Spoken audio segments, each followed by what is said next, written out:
ಮಚ್ಚ ಎಕ್ಸಾಮ್ ಹೆಂಗೆ ಬರ್ದೆ? ಚೆನ್ನಾಗಿ ಬರ್ದೆ ಮಚ್ಚ. ನಾನು ಚೆನ್ನಾಗಿ ಬರ್ದೆ. ಅವ್ನು ಬಂದ ನೋಡು. ಮಚ್ಚ ಎಕ್ಸಾಮ್ ಹೆಂಗೆ ಬರ್ದೆ? ಸೂಪರ್ ಬರ್ದೆ ಮಚ್ಚ. 90% ಮಚ್ಚ, 100% ಮಚ್ಚ. Class topper, out of out. ಅವ್ನು ಬಂದ ನೋಡು. ಎಕ್ಸಾಮ್ ಹೆಂಗೆ ಬರ್ದು? ನಂದು ಡೌಟ್ ಮಚ್ಚ, ಪಾಸ್ ಆಗೋದೇ ಡೌಟ್ ಮಚ್ಚ. ಇವನೇನೋ ಡೌಟ್ ಅಂತಾನೆ.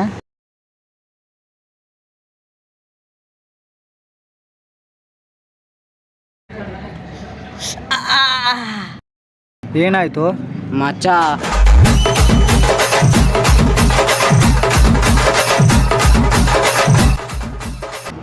ಏನು ಮಚ್ಚ ರಿಸಲ್ಟ್ ಏನಾಯ್ತು ನಿಂದು ಮಚ್ಚ? ಏನಾಯ್ತು? 3 ನಾಮ ಗೋವಿಂದ. ನಿಂದು ಮಚ್ಚ?